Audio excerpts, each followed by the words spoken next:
Recuerden que ustedes están las cartas sobre la mesa. Llevamos 4 años acompañándoles para colocar los temas, el análisis, la información, los datos para que usted pueda dialogar.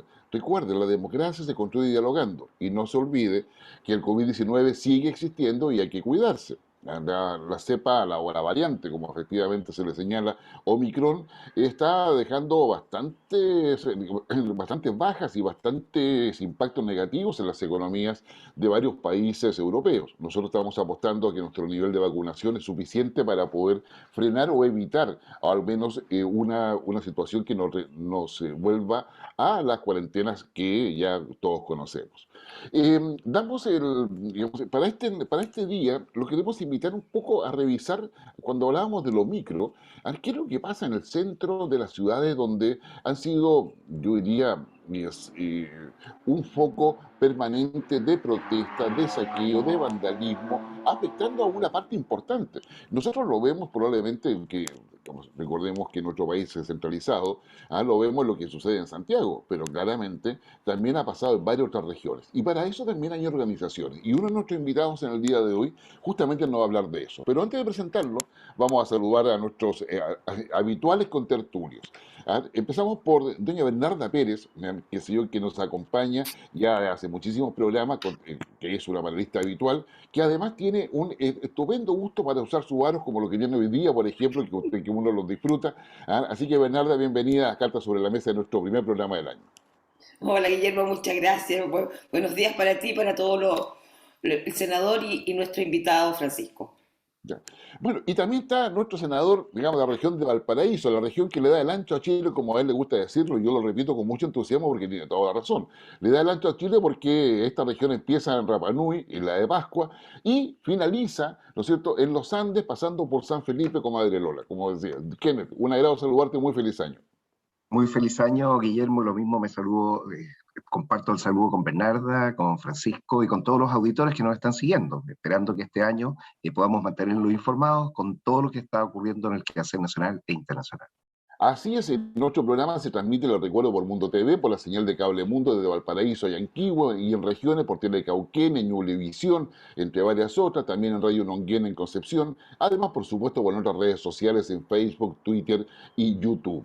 En el día de hoy tenemos un invitado, yo les comentaba, especial porque tiene que ver con cómo la sociedad enfrenta los resabios, los rezagos y también los costos que ha significado todo este proceso de movilización social que por una parte tiene una demanda concreta, pero al lado de eso hay todo un proceso de vandalismo, saqueo, que ha tenido un efecto negativo en la convivencia ciudadana, en los negocios, en los barrios básicamente, que son importantes normalmente alrededor de los centros cívicos de cada una de las ciudades.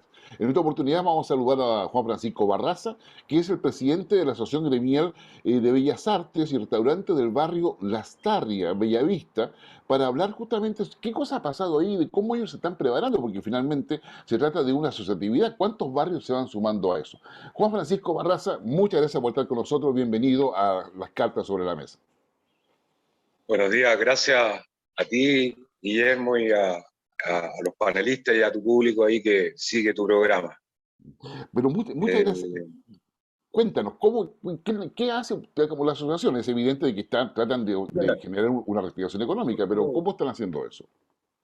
Sí, mira, nosotros, yo soy el presidente de la Asociación Gremial del Comercio, Servicio y Turismo del barrio Bellas Artes. Los otros barrios, nuestra asociación acá de Bellas Artes existe hace unos 15, 17 años más o menos. Yo soy socio fundador y, bueno, cuando empezó el estallido social, nacieron nuevas necesidades, digamos, de reorganizarnos en esta situación que estábamos viviendo, y tomamos contacto con los otros barrios aledaños a nosotros, vecinos, como el barrio Las Tarrias, que es nuestro barrio gemelo que está al lado de nosotros, Bellavista, Plaza Italia y Bustamante. Y fuimos organizándonos los dirigentes gremiales para hacerle frente a esta situación, que era una especie de guerrilla urbana. Para resumirte un poco, nos convertimos en una federación llamada Federación Nuestro Centro. En ese periodo del estallido social y después, luego de la pandemia, del inicio de la pandemia, diríamos que tuvimos como un mes como de de paz, que fue el verano antes pasado, el del 2020, en febrero, que se calmó un poco la cosa, pero ahí empezó el tema de la pandemia. Y ahí tuvimos que seguir trabajando como para poder levantar a nuestros comercios, parar el tema intentar parar el tema de la violencia en los barrios, de la extorsión, de los saqueos, de los robos. Nos reunimos con innumerables autoridades públicas. La única persona que yo creo que no nos reunimos fue con el presidente. Nos reunimos con los ministros, con los jefes de la PDI, los generales de Carabineros, con senadores, con diputados, gobernadores, delegado presidencial, zona cero, etcétera, etcétera, etcétera. Fue muy difícil, por un lado, lograr que Carabineros cambiara la estrategia, porque resulta que, obviamente, a veces había manifestaciones pacíficas y habían algunos grupos violentistas, pero Carabineros actuaba sin discriminar. O sea, Carabineros era llegar, tirar agua, tirar lacrimógenas y finalmente esto se desbandaba. Yo creo que hace unos meses atrás Carabineros finalmente cambió la estrategia con el último evento que hubo en Las Tarrias, hace unos 4 o 5 meses atrás, si mal no recuerdo.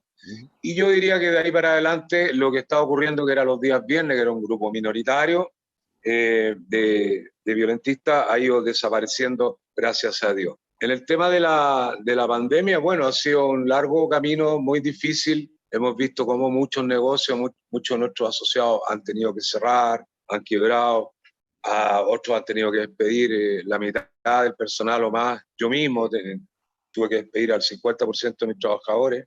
Nos tuvimos que hacer cargo de pagar imposiciones y cosas con los negocios cerrados o funcionando al mínimo. Y yo diría que hay una sobrevivencia, no sé, será un 50 o 60% hemos sobrevivido, pero hay un 30 o 40% de los locales que definitivamente no existen más. Tuvieron que cerrar sus cortinas y con todas las cesantías que eso implica.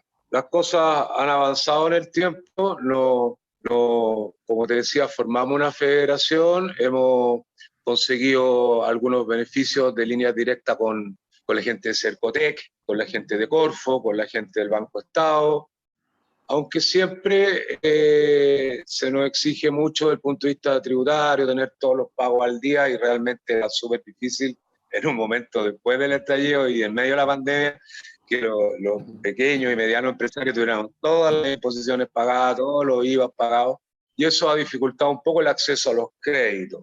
Sentimos que el Banco Estado no cumple como su función, digamos, de priorizar, las fuentes de trabajo y que dan trabajo a la mayor parte de los chilenos.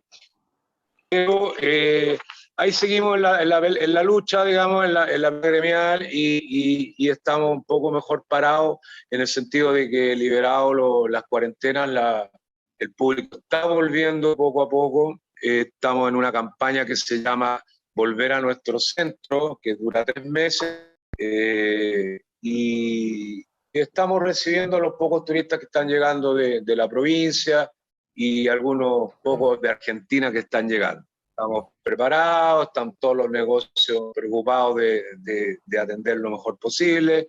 Hay mayor seguridad, no ha habido grandes problemas, digamos, de protesta, y se respira cierto optimismo respecto a lo que nos estamos viviendo. No sé qué va a pasar con el Omicron, pero por ahora estamos un poquito mejor.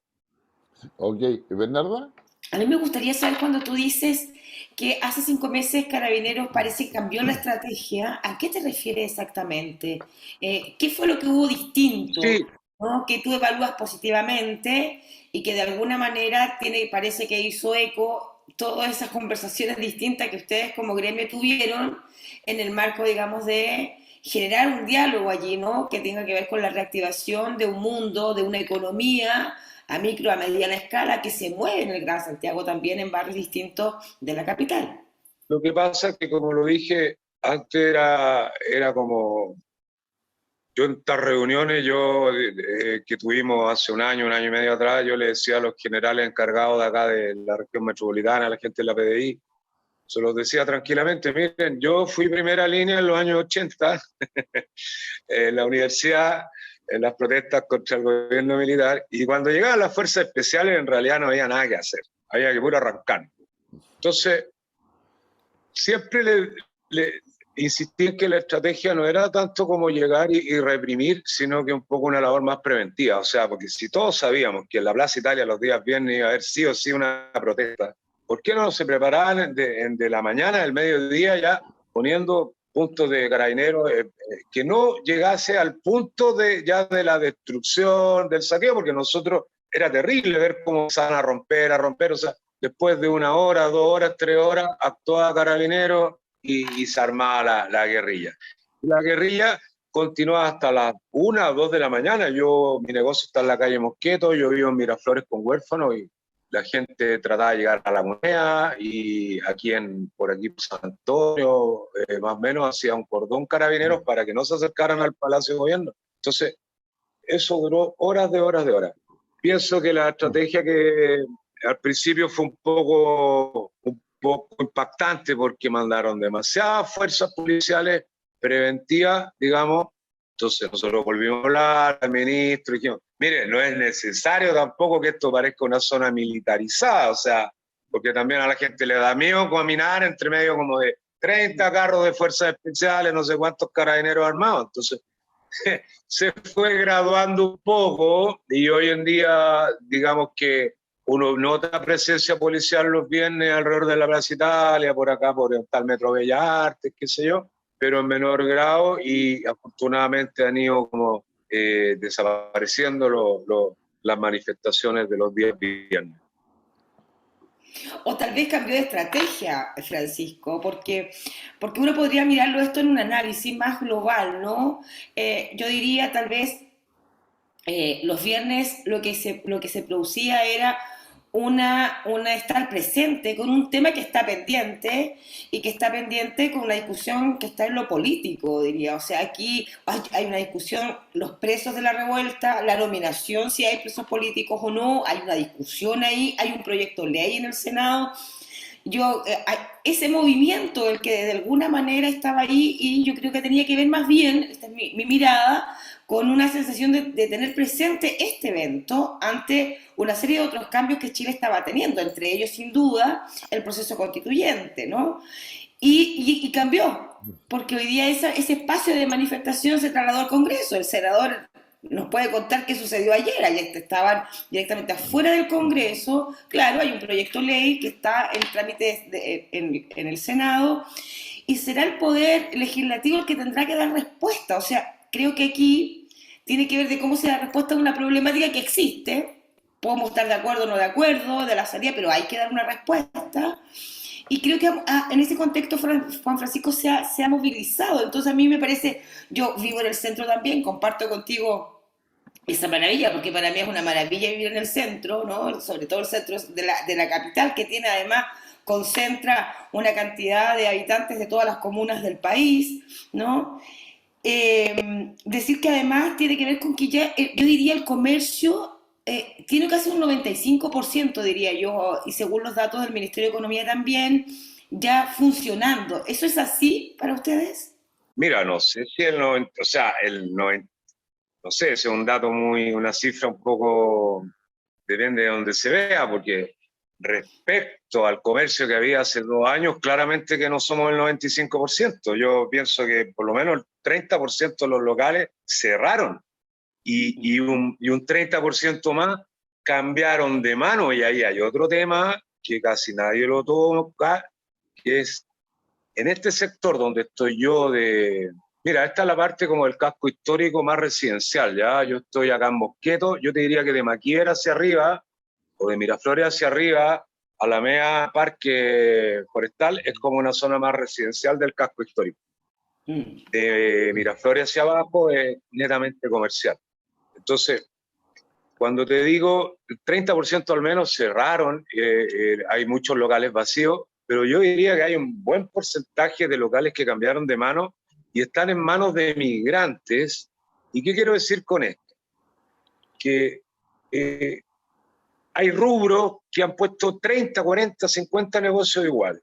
Uno pasa, no ve mucha gente comprando, Yo la verdad es que soy un poco, me pregunto, ¿y de dónde salió todo este dinero? O sea, estamos recibiendo a la gente que viene de los países con mayores problemas en este momento de Latinoamérica, como los haitianos vinieron, se dieron cuenta que era un poco caro, se les complicó, fueron muchos, se quedaron unos pocos. Los venezolanos, los colombianos, que están en gran cantidad, han llegado en gran cantidad los últimos 2, 3 años, y uno dice, ¿y todo este dinero de dónde salió? ¿De dónde están arrendando locales? ¿Están remodelando locales? Y con empleados que están ahí, y que uno no ve que se esté vendiendo mucho. Hay miles de negocios del mismo rubro. Entonces ahí hay otra problemática que no se entiende mucho. Súmale todo el problema del comercio ambulante, huérfano, ahumada, estado. Yo llevo acá en el centro 30 años, digamos, relacionado con el comercio. Y 10 años viviendo. Y nunca había visto el paseo huérfano, ni el paseo ahumada, ni estado, ni puente, ni catedral, ni qué sé yo, como está ahora. O sea, es una cosa como cuando uno ve unas películas así de Indiana Jones, me he perdido en esos países no sé, de Asia o de África, donde no se puede caminar. Así está acá. Entonces, hay varias realidades que están entrecruzadas de alguna manera. ¿Ah? Entonces, para nosotros, claro, no. Por un lado, tenemos todo este tema, como tú decías, Bernardita, de enfrentar, digamos, esta cuestión del estallido social con la gente que está, los presos de la revuelta, qué sé yo. Nosotros nos hemos reunido con diputados, senadores, le hemos hecho ver nuestro punto de vista. Todo el tema de los derechos humanos, nosotros hemos preguntado, bueno, pero, a ver, ¿y dónde están los derechos humanos nuestros? O sea, porque si yo tengo un local acá en Vicuña Maquena, como es el caso de Carlos Siri, de la fuente alemana, que ahora se llama la antigua fuente, presidente de la Asociación Gremial de Plaza Italia. O sea, y pasó meses defendiendo su negocio para que no se lo quemaran, no se lo saquearan. Al señor Don Lucio, el dueño de la terraza, del hotel de la Hacienda. Ustedes vieron en televisión en vivo y en directo cómo le saquearon y quemaron todo lo que tenía dentro de su hotel ahí en Vicuña Maquena. Entonces uno se pregunta como, bueno, pero los derechos humanos, a ver, ¿por dónde partimos? Si nosotros tenemos nuestro trabajo, damos trabajo, somos comercio, no estamos dañando a nadie y llega gente que nos rompe, nos saquea, nos quema. Bueno, ¿dónde está el problema entonces? ¿Entiendes? Entonces ha sido bien complicado, ¿verdad? Porque claro, yo entiendo que digamos, los grupos políticos de un lado y del otro van a radicalizar un poco su postura. A mí me parece bien lo que dijo el presidente electo, que tendrán que ver caso a caso y los que efectivamente, digamos, violaron las leyes y pasaron por encima de los derechos de otros, bueno, tendrán que ser juzgados. Para terminar, yo hace un año atrás les decía en las reuniones con mis colegas del otro gremio, les decía, ¿saben qué? Yo pienso que nosotros tendríamos que ir a protestar allá nosotros, a los tribunales de justicia, a preguntarle al Poder Judicial el Estado de Derecho. O sea, ¿quién protege nuestro Estado de Derecho? ¿Quiénes son los responsables? Porque así al final, Carabineros dice que si agarra a un violentista, lo sacan de Carabineros, que es indefenso, lo juzgan, no quieren hacer nada o no quieren llevarse a nadie detenido. Si derechos humanos dicen, están violando los derechos humanos, y todo lo que todos sabemos. Entonces, al final nosotros, ¿quién se preocupa de nosotros? Entonces, a ver, señores, Tribunal, Poder Judicial, no sé, pronúnciense. ¿Cuál es el Estado de Derecho y a quién le corresponde protegernos? No lo hicimos nunca, pero al final, aquí está el senador, podrá comentar algo. Yo creo que también algo tendrán que decir los tribunales. O sea, el Estado de Derecho es responsabilidad del Estado y debe protegernos a todos los chilenos. ¿Y Kenneth? Bueno, muchas gracias, Pancho. Tú fuiste primera línea en los 80 y por eso no te van a contar cuentos. Esto es una realidad que estamos enfrentando y tú muy bien lo precisas con respecto al fortalecimiento de nuestro Estado de Derecho. El Estado de Derecho son reglas claras que tenemos que conocer y también que tenemos que cumplir. Y no se puede permitir que las personas se salten, hagan justicia por sus propias manos o decidan usar la violencia como un medio para imponer alguna situación. Entonces hay límites, y esos límites hay que respetarlos. Lo que tenemos que hacer, y este es un tema político, es entender que esos límites no los podemos traspasar. No podemos cambiar la cerca y empezar a moverlos hacia un lado, tratando de buscar, bueno, no sé, ahí cada uno verá qué es lo que quiere buscar. Los límites entonces son precisos, y esos límites tenemos que aceptarlos y tenemos que defenderlos. Y ahí es donde viene la necesidad de efectivamente un ejecutivo empoderado que entienda. Tú señalaste, el presidente electo ha sido muy claro y ha dicho, mire, los delitos son delitos y no se pueden esos dejarlos pasar. Aquellos que estén en otra condición, bueno, es otra condición.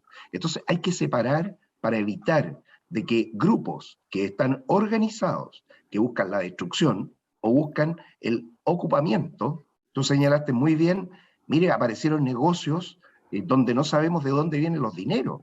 Probablemente son lavados de activos, y ese es un tema no menor, porque tenemos que entender que Chile es un país frágil, que es una ruta para la droga, y que esto permite que se instalen algunas malas prácticas. No es el tema del comercio ambulante, que hay gente que no tiene otra forma que no sea salir adelante si no les damos una oportunidad de trabajo mejor. O sea, se juntan personas con realidades y con necesidades concretas con otras, pocas que están actuando de forma deliberada muy mal. ¿Qué es lo que estamos buscando entonces? Es mejorar esto. Y la primera propuesta es un acuerdo político, separar los ministerios del Interior del de Seguridad Pública. Especializar un Ministerio de Seguridad Pública que tenga conducción política sobre las policías y así darle la legitimidad que necesitan y el apoyo para que puedan actuar. Pero también mejorar nuestro sistema de inteligencia. No puede ser que cualquiera entre, haga lo que quiera, se vaya y después, bueno, da lo mismo. Entonces, nuestro sistema está en este momento en un ajuste, es un ajuste mayor. Yo espero que el nuevo gobierno así lo entienda, porque ahora va a tener la responsabilidad, va a tener que salir de esa primera línea y va a tener que entrar a conducir, y con una conducción de Estado importante. El Parlamento va a estar preparado para eso, va a estar preparado para políticas de Estado de largo plazo, que den efectos, que se puedan medir y que garanticen lo que tú señalas, que es precisamente poder trabajar tranquilo. Si no hay nada mejor que eso, que tú puedas trabajar tranquilo, que tú puedas ofrecer empleo de buena calidad, estable. Ese es el Chile que queremos construir, y ese Chile se construye en democracia. Yo la pregunta que te quiero hacer, Pancho, dice relación con algo que señalaste respecto a las ayudas y mencionaste al Banco del Estado. ¿Qué crees tú que el Banco del Estado debiera hacer en casos particulares y qué cosas no han resultado de aquellas que el Banco del Estado señaló que sí podía hacer? Esa sería mi pregunta, Pancho. Muchas gracias. De un principio pensábamos que el tema del FOGAPE 1 era muy corto, o sea, era imposible que dieran 6 meses, o sea, que con 6 meses de gracia el comercio se iba a recuperar y iba a poder empezar a pagar el FOGAPE. O sea, lo que ocurrió en la mayoría de los casos es que en el FOGAPE 2 tuvieron que pedir el FOGAPE 2 para pagar lo que debían del FOGAPE 1 y ahí les quedó una colita como para poder arreglar algo más. O sea, inverosímil, o sea, debe haber sido por lo menos mínimo un año de gracia, ¿entiendes? Y haber revisado, no todo el mundo, por supuesto, tenía todas las carpetas completas tributarias con todos los gastos hechos, entonces, o sea, pagados. Entonces, ha sido un poco complicado. La banca privada, ustedes saben que no perdona. Así que mucha gente, un montón de colegas han tenido que vender su auto, sacar a los hijos de los colegios particulares, echar mano a ahorros, etc. Pero nosotros pensamos que antes de las elecciones, sin saber quién podía ganar, porque era un resultado un poco incierto, que ganara el que ganara, va a tener que hacer algo por las pymes y de una vez por todas hacer la diferencia entre las grandes empresas y las pequeñas y las medianas, porque es absolutamente distinto ser dueño del líder que ser dueño de la ferretería Don Mario.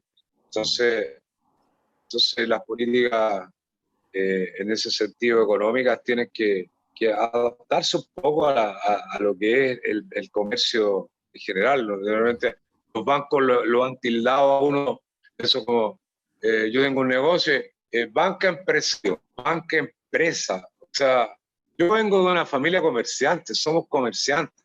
podemos tener 4, 5, 6 locales en algún momento de nuestro ciclo económico, o a veces tener uno. Pues seguimos siendo comerciantes, tampoco somos unos grandes empresarios, entonces trabajamos con nuestro capital humano básicamente y partimos endeudados y nos morimos endeudados. Pero bueno, ahí seguimos haciendo el empeño y lo que es bonito que tiene esto del gremio, de la vocación gremial, es que de alguna manera nos acompañamos, nos escuchamos, a veces no logramos mucho, pero existe la intención siempre de tratar de solucionar los problemas, ¿ah? Sea con un gobierno, sea con otro, con las autoridades que estén. A mí me ha tocado trabajar desde el año 90 con todos los alcaldes de Santiago. Cuando salió la alcaldesa, ahora decía, ¡ay! Se agarraban de las manos, la cabeza, ¡ay! La alcaldesa comunista. O sea, oye, sí, ¿y cuál es el problema si ganó democráticamente? Habrá que conversar con ella y seguir trabajando, eso es todo. Entonces, así es la regla de la democracia. Juan Francisco, nos quedan 30 segundos. Quería hacer una consulta. Ustedes llevan 17 años organizados ahí en el barrio, pasaron de asociación, ahora son federación, han tomado una asociatividad con varios barrios. ¿Ah? ¿Tienen contacto con otras asociaciones en otras ciudades de Chile? Porque es un tema que no solamente ha afectado a Barrio Las Tarrias. Es decir, o sea, además la iniciativa que usted tiene por 3 meses en términos de recuperar el barrio, me parece que es algo que también se ve en otras regiones. ¿Han tenido contacto con otras regiones? Sí, nosotros, digamos, como federación, en nuestro centro, pertenecemos a la multigremial que dirige Juan Pablo Suet. Okay. Entonces es una multigremial nacional y no hemos tenido así un contacto directo con barrios de otras ciudades. Pero sí, nosotros, por ejemplo, como Bella Arte, tenemos contacto directo con la gente de Franklin, con la gente del barrio Brasil. Llevamos años intercambiando ideas con gente del barrio Italia, de Providencia, donde está Chicali, el de Liguria. Él decía, aunque no lo crean, chiquillos, estoy trabajando con la Matei, decía Marcelo Chicali. Entonces, tenemos contacto con ellos, cada cierto tiempo nos juntamos, intercambiamos ideas y bueno, nos vamos apoyando, que eso es lo más importante. Perfecto. Guillermo, ¿me permite preguntarle algo a Juan Francisco? Juan Francisco, el intendente ha generado una posibilidad de conversación justamente para abordar el gran tema que tiene que ver con el comercio ambulante, que no solo es un tema de Santiago, es un tema también de Estación Central y de otras comunas aledañas. ¿Ustedes han conversado con el intendente respecto a este tema también? Porque sin duda aquí hay algo que les afecta, ¿no? El comercio ambulante tiene una serie de efectos al comercio establecido. Entonces ahí mi pregunta es, ¿ustedes son parte de esta mesa de trabajo?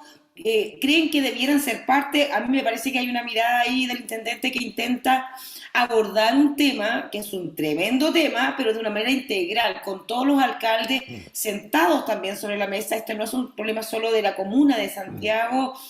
Creo que hay cosas que se pueden hacer con mucha más fuerza cuando están coordinadas y creo que hay una buena intención. No sé cómo va a terminar. Hay una buena intención de sentar a la mesa, mirar posibilidades de cómo se resuelven. Una pregunta, ustedes están invitados a eso, y la segunda que quiero preguntarte, más que bien es como una reflexión y decirte, mira, yo creo que parte de lo que pasó el 18 de octubre acá tiene que ver con desigualdad, y desigualdad en diferentes escalas y niveles. El nivel de ustedes, yo diría, mira lo que acabas de mencionar tú respecto al Banco Estado, la pregunta que hace el senador. Bueno, y acá también vemos desigualdad respecto de los préstamos multimillonarios a ciertas empresas y al chico no se le presta, ¿no? Eso también tiene que ver con desigualdad, ¿no? Desigualdad ante la ley, al derecho de poder tener lo que yo hago, lo que cada uno de ustedes hacen, tranquilidad en la labor que se cumple. Entonces, yo creo que es interesante ahí lo quiero conectar después como con el tema constituyente, pero creo que hay una reflexión interesante respecto de cuál ha sido la estructura del Estado que ha estado dispuesta también y se ha puesto a disposición de ustedes. Y eso yo creo que ha habido más bien obstáculos que facilidades respecto de salvaguardar, ¿no? No solo el comercio, sino también el comercio más bien tradicional, porque aquí hay una tradición también en la capital de Santiago, ¿no? Esas dos cosas. Primero, si son parte, me interesa mucho saber si ustedes son parte de la mesa que está llevando a cabo el intendente Orrego. Hemos estado todo el tiempo en línea directa con las autoridades. Eh, Ustedes saben que el intendente anterior no terminó muy bien Guevara, ya sabemos lo que pasa con él, pero sí, hemos estado en contacto siempre en línea directa tanto con nuestros alcaldes, en el caso de la federación con la alcaldesa Matei, en el caso de acá, digámoslo, porque hay Plaza Italia, hay una parte que corresponde a Providencia, lo mismo que Bellavista, y también nosotros antes con el alcalde Alessandri y ahora con la Irací. Respecto a lo segundo que me planteaba Bernarda, sí, bueno, nosotros pensamos que mucho tiempo, que yo lo estoy diciendo y otros colegas, que Corfo, Banco Estado, tienen que colocar los recursos para el pequeño comercio. No es necesario pasar por la banca privada. Acá se puede actuar en línea directa, Corfo con nosotros. O sea, yo creo que de 10 comercios que le dicen, mire señor, le vamos a dar un crédito blando a 5 años, 8 años, y va a pagar tanto.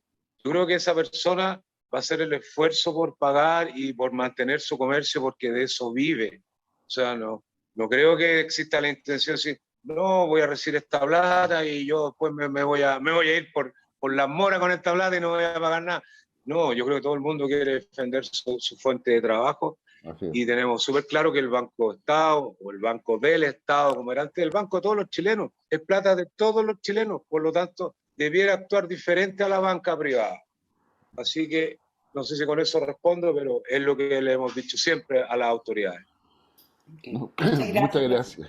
Muchas gracias, Juan Francisco. La verdad es que es un tema interesante y aprovechando de que en otro programa se ve parte importante del territorio nacional, también que sirva de ejemplo para que puedan en otras ciudades también hacer organizaciones y asociaciones que posibiliten el acceso a recursos, la organización, la recuperación digamos, de todo lo que es el centro cívico de cada una de las ciudades y todo lo que son los cascos históricos de esas ciudades, que cada parte del país la tiene.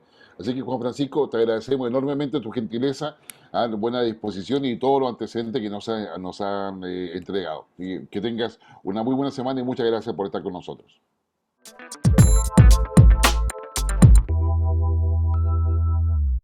Ya estamos de regreso nuevamente a la carta sobre la mesa. Una interesante entrevista con una persona, Juan Francisco Barraza, que está liderando desde muchas décadas ya y todo lo que es la recuperación y el cuidado del casco tradicional, casco histórico de la ciudad de Santiago, juntando a varias asociaciones y donde también, en regiones también eso también se puede hacer y es importante hacerlo.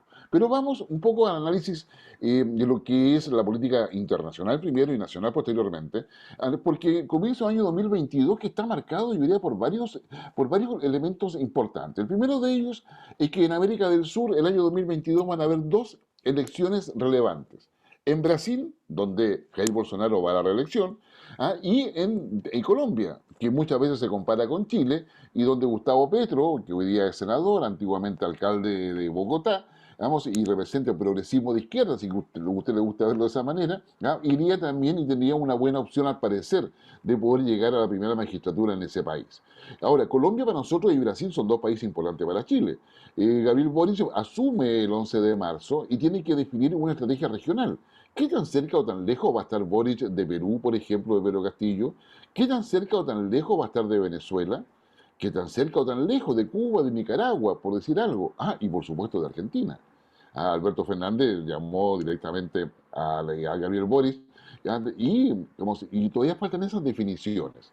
Recién en 2 semanas más, probablemente, o 10 días más, vamos a tener el gabinete con que Boric va a inaugurar su periodo presidencial.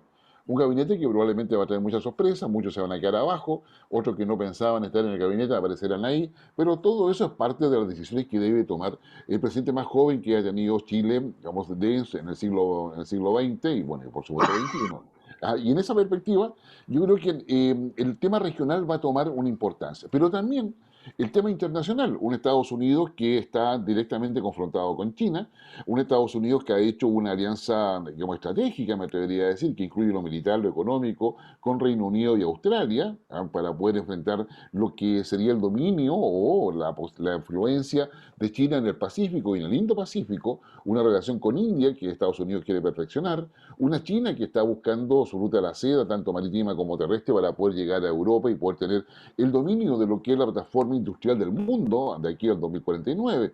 Entonces, hay ahí todo un tema.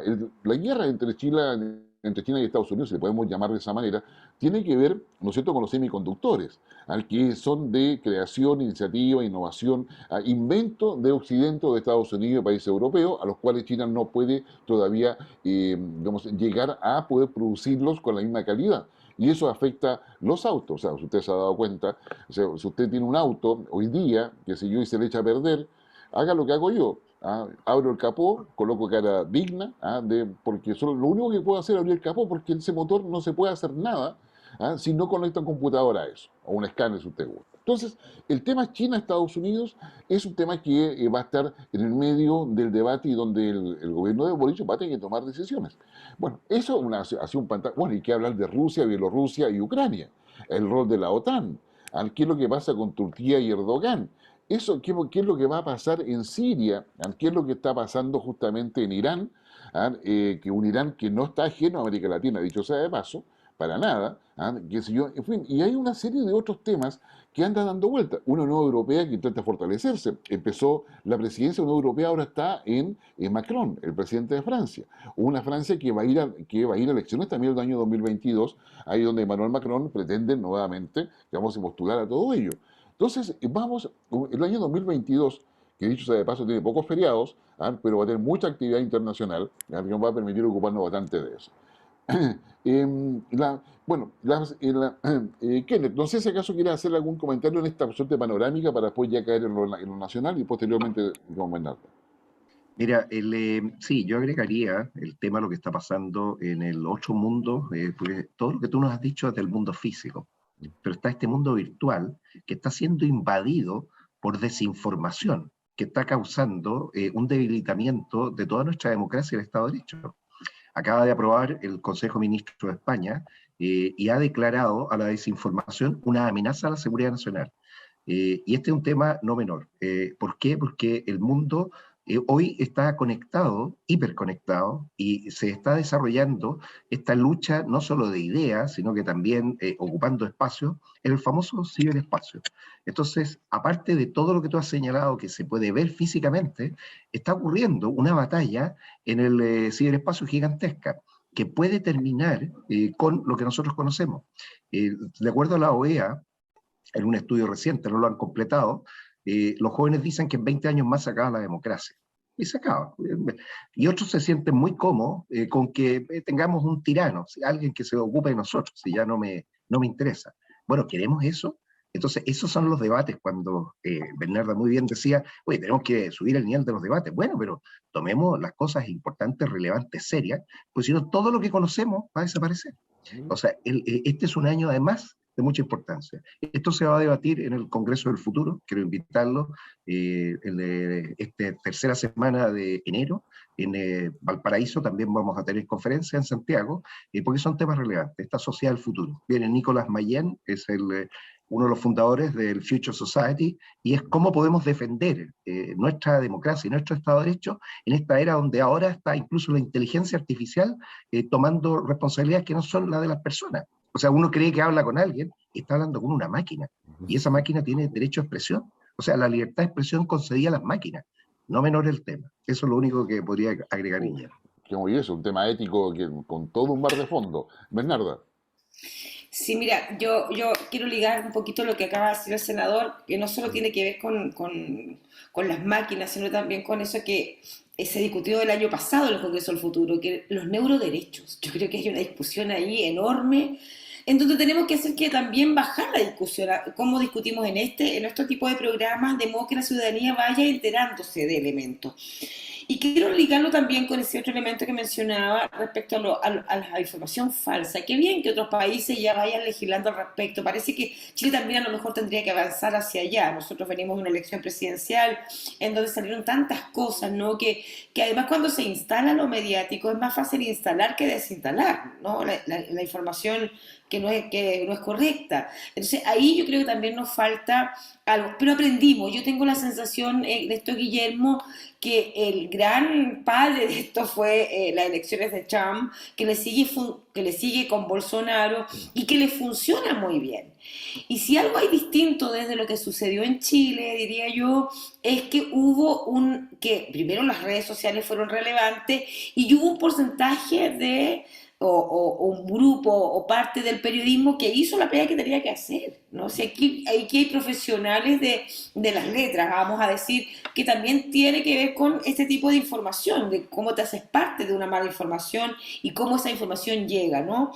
Y en ese sentido, quiero ligarlo con lo nacional, Guillermo, ahora, respecto del proceso constituyente. Cómo se han instalado sentencias que a mi juicio no corresponden y que rayan en la falsedad respecto del accionar de este proceso constituyente, que además ya está en vigor, inició su segunda etapa, por lo tanto con nuevos representantes a su cabeza, ¿no? Nueva presidenta, nuevo vicepresidente, y yo creo que eso es súper relevante, no para lo que se nos viene en este 2022, que es donde Chile debiera tener una nueva constitución que debiera salir y debiera estar lista en julio de este año. Más allá de toda la discusión que se da acerca de la probabilidad de extender el tiempo, yo creo que es algo bueno que tendrá que ver el Congreso, porque de acuerdo a lo que hay, dice relación con un tiempo delimitado. Creo que han sido interesantes las reflexiones que hay allí, y lo que a mí me parece más relevante, fíjate, que respecto de lo que sucedió para la elección de esta convención. Y que tiene que ver con eso que el senador decía, es como el tipo de nivel del análisis, ¿no? Yo creo que no estábamos acostumbrados a la deliberación. No estamos acostumbrados, estamos más bien acostumbrados a que otros decidan, que cuando el ejercicio de la decisión ocurre, y yo digo que es bueno que tengamos ese formato papal y que la novena, bueno, se llegó a la novena. Y se llega con eso que tiene que ver con, que es tan interesante desde el punto de vista de llegar a consenso, ¿no? Que tiene que ver con ponerse de acuerdo, con acordar criterios. Eso no es un ejercicio fácil desde la humanidad, ¿no? Implica ceder, implica dar, implica otorgar al mismo tiempo. Y donde nadie se sienta en un escenario de perdedor, ¿no? Ese sentimiento de que todos ganamos y que todos nos ganamos en función de un propósito común, ¿no? Eso es muy relevante. Y yo creo que necesitamos más propósitos comunes, necesitamos más espacios de deliberación desde los lugares distintos. Esta fue una elección, creo que hay harto aprendizaje finalmente, bueno, en manos nuevamente de una mujer en la presidencia, en manos nuevamente de una mujer, hoy día además le vamos a agregar de región, ¿no? Y con temáticas, ¿no? que la llevan a ser una representante que tiene que ver con temáticas medioambientales. Y por otra parte tenemos un vicepresidente que representa también eso que malmente se conoce como minorías, ¿no? Que tiene que ver con las disidencias más bien, de las disidencias sexuales, médico. Los dos son salubristas, creo que la salud va a tener un tema importante en el proceso de discusión. Los dos vienen de esas matrices profesionales, pero también de matrices militantes en espacios no, no habituales, diría yo. No vienen de la política, pero vienen de espacios políticos, ¿no? De espacios donde se delibera políticamente acerca de lo que se quiere, ¿no? Y de los lugares que se quiere ocupar en este mundo que Chile quiere construir. Yo me quedaría ahí en el plano, digamos, de ligarlo con lo nacional y lo internacional. Solo diría que para Chile es relevante la conexión con América Latina justamente por temáticas comerciales. Yo creo que somos sensibles a eso, ¿no? Y que nos interesa quiénes son nuestros vecinos. Y nosotros, yo siento que Chile es muy buen vecino, ¿sí? Somos buenos vecinos para nosotros, ¿no? Y además nos están mirando de cómo estamos solucionando nuestras diversidades, nuestras dificultades, y yo creo que todos esos elementos, como bien decía, el senador en otro momento, fortalece nuestra democracia, ¿no? Y yo creo que hoy día lo que tenemos que tener al centro es cómo generamos, ¿no?, elementos que cimienten con más fuerza aquello que compartimos como país que tiene que ver con nuestra democracia. Eso. No, definitivamente. ¿Tiene algún alcance respecto, digamos, y entrando ya a lo nacional? Mira, sí, yo creo que nuestro deber en el Parlamento es parlamentar. Eso es lo primero. Y el Parlamento no se agota, y tú parlamentas con todo. El Estado, primero los españoles, después el Estado de Chile parlamentó con el pueblo mapuche, y tuvieron muchos parlamentos y pudieron ponerse de acuerdo. Construir consenso, entonces, es el desafío. ¿Cómo construimos consenso? Sobre comunes denominadores. Y eso son los que tenemos que encontrar, pero no imponer. Y aquí viene el tema de las mayorías o las minorías relativas y cómo logramos generar este encuentro. Lo que se demore está bien, que se va a demorar, pero puntualmente lo que esperamos ahora de la convención es empezar a ya entrar al fondo, al contenido. Enero y febrero van a ser 2 meses claves. Están todas las iniciativas populares que se están apoyando con las 15.000 firmas, pero no necesariamente, y eso hay que explicarle a la ciudadanía, todas ellas van a ser consideradas. Probablemente se van a discutir, ya listo, sí, pero no nos interesa. O sea, ese descarte que puede haber va a producir frustración. Entonces, no podemos tener tantas expectativas y tenemos que ser más realistas, y esas realistas es encontrar los comunes denominadores para encontrar los consensos. Yo prefiero una constitución que tenga consenso amplio y que se logren y no 2 tercios, mucho más que 2 tercios, en aquellas cosas que estamos totalmente de acuerdo. Y sobre eso construir, pero tratar de solucionarlo todo a la primera, de una sola vez, imposible. Es más, yo les quiero recordar que las constituciones todas se siguen reformando después que se publican. Entonces, tampoco están construidas en piedra. Por lo tanto, veamos el momento que se está viviendo, la importancia que tiene el proceso. Yo concuerdo con lo que ha dicho Bernarda, el mundo entero nos está mirando. O sea, aquí no podemos fracasar ni fallar. Esto es una oportunidad extraordinaria para hacerlo bien. Entonces, no dejar que unos pequeños grupos minoritarios se quieran tomar esto y decir, no, si ahora sí lo podemos hacer. Ese es el peor error, y por eso busquemos consenso, encontremos aquellas cosas que son las realmente relevantes, rescatémoslas y sigamos adelante. Eso sería lo que te podría comentar, Guillermo. Sí, Sí. Bernardo. Yo solo en ese contexto desde los consensos, mira, creo que es relevante la votación y se obtuvo la presidencia. Yo creo que es relevante la votación de las diferentes entidades que están al interior de la convención. Y con el voto además de un militante de Renovación Nacional, yo creo que es importante decirlo, y con un voto que es de apellido Silva, no me acuerdo, Mauricio Silva, y el constituyente Roberto Celedón. Con eso sacó 78 votos. Yo creo que ahí hay mirada interesante de dar estos consensos, senador. Creo que además hay que sacar como prejuicios. Ya hay titulares que vienen como de un sector diciendo que aquí la ultra izquierda se está tomando la convención. Yo creo que ¿por qué no le damos tiempo a la convención a que vaya generando eso que el senador mencionaba? La discusión del texto, que tiene como fecha textos preliminares el 4 de marzo, 5 de marzo, para empezar ya a deliberar, ¿no? Entonces, creo que es relevante lo que está sucediendo ahí porque nos permite justamente generar esto tan esperado que tiene que ver con lo común, con el propósito, ¿no? Y fíjate que hay algunos que dicen, bueno, pero allí lo que se hizo, esos consensos se llaman cocina. No, no, no, no. La cocina no es pública. La cocina tiene que ver con una cosa más privada, de hecho tiene un lugar distinto en la casa, en nuestras casas, ¿no?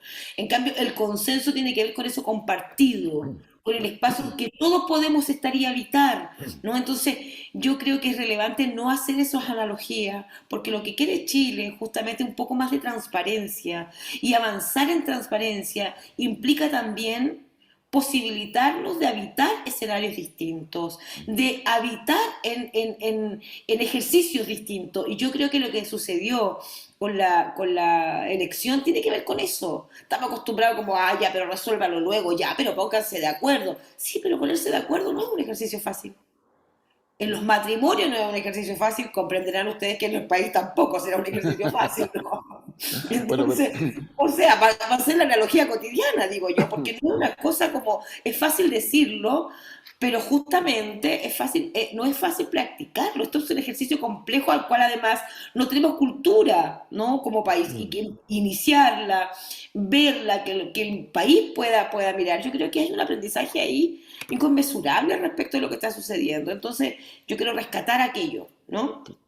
mm, sí, al final yo creo que en la elección de la convención, y digamos, quedaron afuera todos los que habían planificado, porque yo me acuerdo semana antes, digamos, como esta va a ser el presidente o la presidenta, los partidos políticos con su candidato, los movimientos no sé qué con su candidato, candidata, etcétera. Finalmente, en 9 votaciones todos se fueron cayendo hasta que llegamos a las personas que hoy día van a asumir la conducción de la convención, que no estaban en ninguna bendita lista anterior. Mm, Digamos, o sea, decir, bueno, digamos, eso es importante porque, digamos, tanto Kenneth como Bernardo han mencionado el consenso. Y el consenso solamente es posible cuando tú tienes claro el disenso. Es decir, digamos, es imposible, o sea, el consenso no es un imperativo, el consenso es un resultado. Es un resultado de querer superar el disenso. Ya, digamos, yo siempre digamos, discutía cuando en los tiempos de Lagos, si no me equivoco, en la política de los consensos, digamos, teníamos que estar de acuerdo, porque si no estábamos de acuerdo era imposible. Pero sucede que nunca habías identificado el disenso, y obligabas a todos a estar de acuerdo con el consenso. Yo creo que ahí estoy contigo, Bernarda. Digamos, hoy día la convención ha demostrado de que tenemos muchos disensos todavía, ujú. qué sé yo, de que los partidos políticos tradicionales no representan, digamos, la salida al disenso. Son importantes, pero no representan.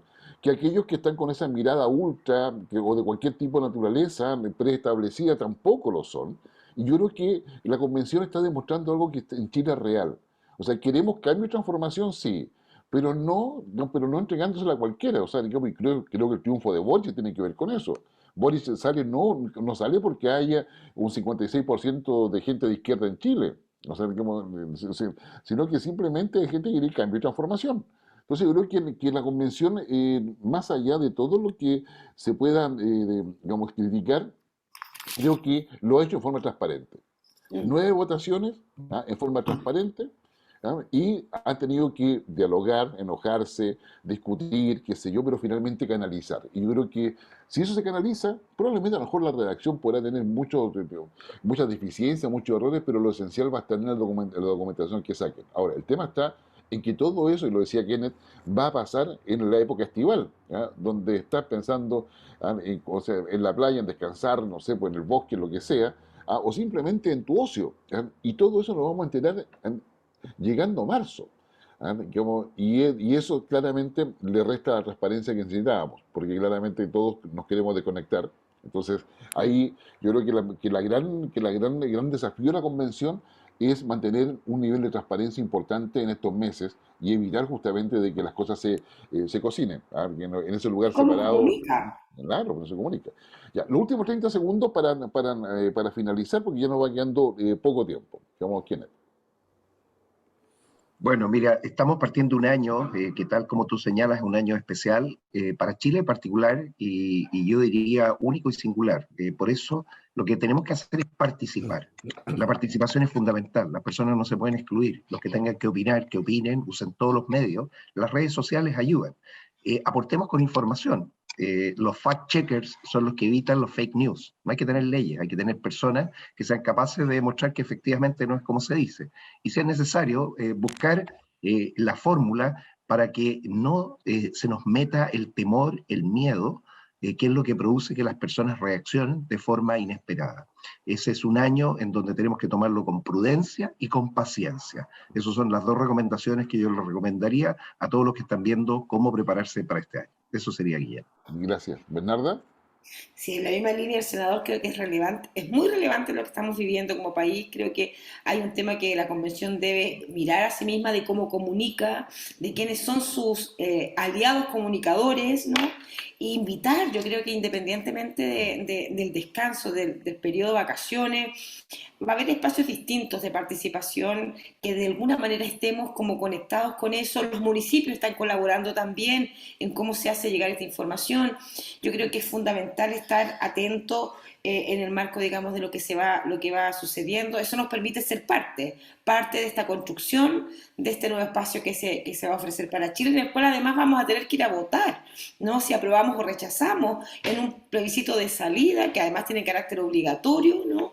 Y que además se va a estrenar con un CERVEL que ha hecho georreferencia de los espacios de votación. Eso también es nuevo. Supuestamente en esta elección debiéramos votar con el local de votación más cerca de casa. Ya lo anunció el CERVEL el 4 de enero y eso es interesante para Chile también, creo yo. Yo invitaría a eso, invitaría también como a generar acciones de información. Los canales de televisión están haciendo esfuerzos, ¿no? Y tienen programas distintos. Las radios están haciendo esfuerzos. Este programa también hace esfuerzo en aquello y la convocatoria entonces es en ese nivel de cómo generamos mecanismos de información veraz, ¿no? Y a la ciudadanía de cómo se informa de manera en esos espacios que están haciendo todo su esfuerzo y que al mismo tiempo quieren comunicar lo que sucede. Eso. Sí. Bueno, lo que usted ha escuchado, digamos que sea en su casa, que le permita dialogar, conversar sobre tipo de temas. Chile va a tener que trotar, caminar, digamos, ir mascando chicle, digamos, y peinándose a la vez. Porque tenemos que hacer todo simultáneamente este año. El mundo sigue avanzando, ¿ah? Está la cuarta y la quinta revolución industrial, la recuperación económica, el control de la pandemia, a una serie de elementos, ¿ah? Donde nosotros vamos a tener que arreglar cómo enfrentamos el futuro, cómo llegamos a un espacio común de convergencia. Acá, por favor, nadie pide que todos pensemos lo mismo, pero evidentemente tenemos que estar en el mismo espacio. Nuestro bien común, nuestra integridad social, la colocamos nosotros con nuestra palabra. Así que usted que nos escucha, porque nos sigue por Mundo TV, de Valparaíso y Yanquihue, por Telecauquenes, por Ñublevisión o Radio Nunguén o en otras plataformas de Twitter, YouTube, digamos, o Facebook, dedíquese un poco a meditar cuál va a ser su aporte de diálogo para que nuestra democracia se fortalezca y pueda justamente con la participación fortalecer nuestro proceso de construcción democrática, pensando en la diversidad que somos, ¿ya? Pero también vamos definiendo que estamos en el mismo espacio y ese espacio es el que lo construimos entre todos. Que tengan un muy feliz año de parte de cada uno de los integrantes del equipo de Infogate, tanto aquellos que aparecemos en pantalla como aquellos que están en la producción detrás de nuestro programa, ¿ya? Para que tengan un año espectacular, promisorio, venturoso, ¿ya? Y con los mejores deseos de éxito para cada uno de ustedes. Kenneth Pugh, Igualmente. oiga, muchas gracias por la participación. Bernarda Pérez, digamos, como siempre, un agrado. ¿Ah? Y bueno, que tengan un buen fin de semana y nos estaremos, digamos, encontrando nuevamente para un espacio de conversación la próxima semana. Que estén muy bien.